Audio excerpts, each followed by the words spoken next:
Hello, my name is Ryan, and if you're thinking about designing a healthy home, you're in the right place. Today I'm going to be talking to you about cooling. So firstly, what are the main documentation that you need to be concerned about is the Conservation of Fuel and Power, which is L1A, Domestic Building Services Compliance Guide.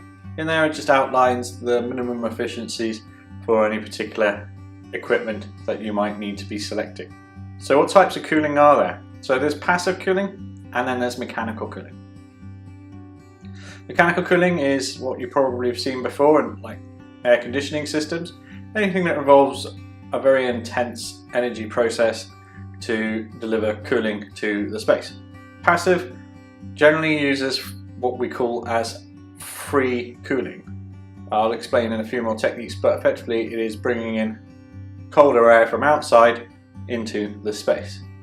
Passive provides better cooling for the purposes of energy consumption, but mechanical cooling provides a lot better control for summer months. Top 3 reasons why a home overheats. 1. Solar gain. Where you provide a lot of glazing, you get a lot of solar gain from the sun. The sun will provide a huge amount of gain during the day, and if there's no way of the energy dissipating, by the time someone comes home, the space will be very uncomfortable.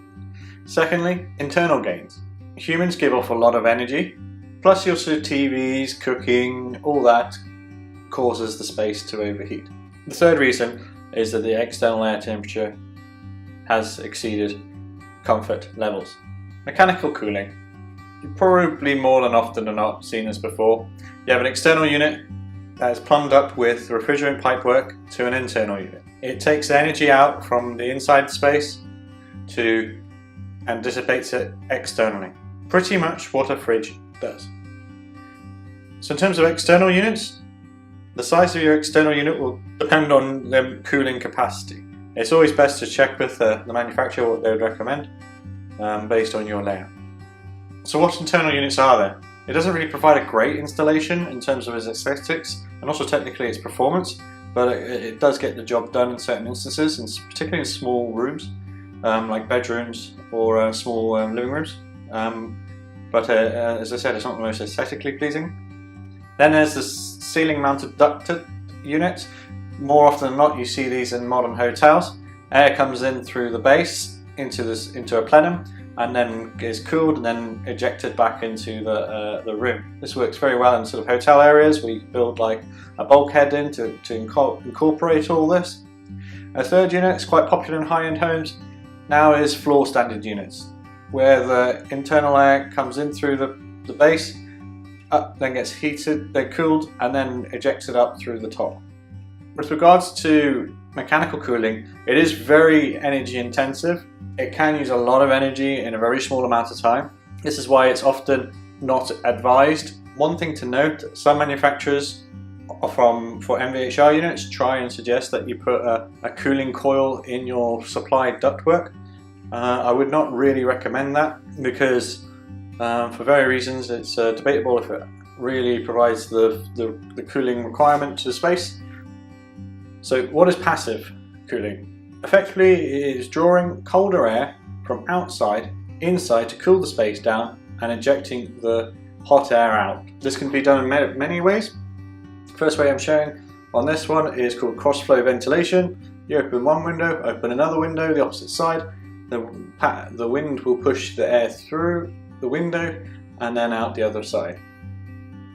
This is very effective. Rather than having single-sided ventilation, this is a lot more effective than just next one is high and low level openings.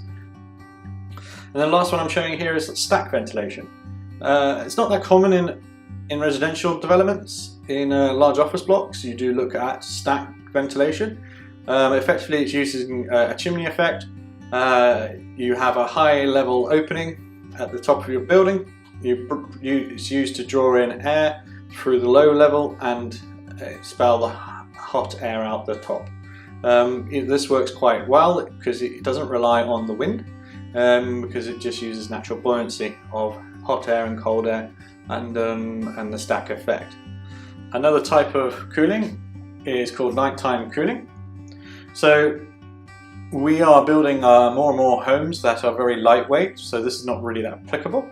But if you can, to try and have some form of exposed thermal mass in a space, and can make quite a big difference. So in large office blocks, we've looked at providing night cooling. The same thing applies for homes.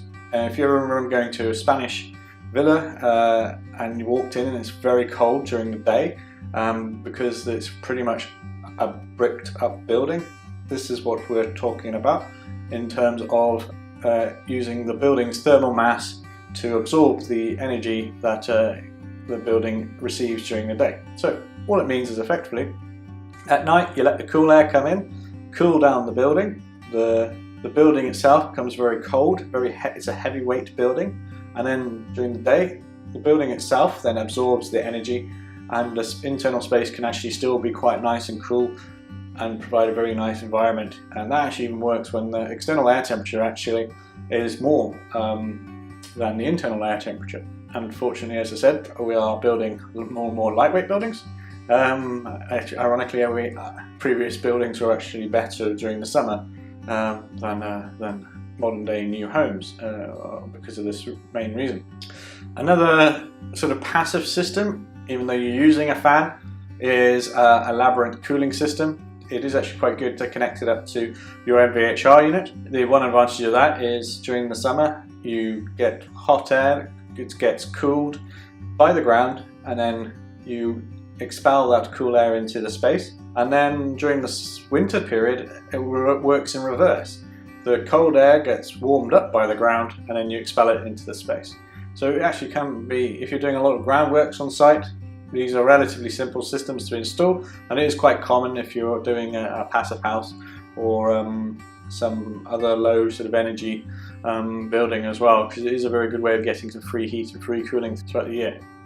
Thank you for watching. I hope you found this useful. If you have, please click subscribe. We'll be releasing a lot more videos in the future. If you'd like to know more about the Healthy Home Movement, please visit our website. If you have any questions, please feel free to give us a ring or an email. Our details are on our website. Again, if you're going to build a home, please build a healthy home. Thank you.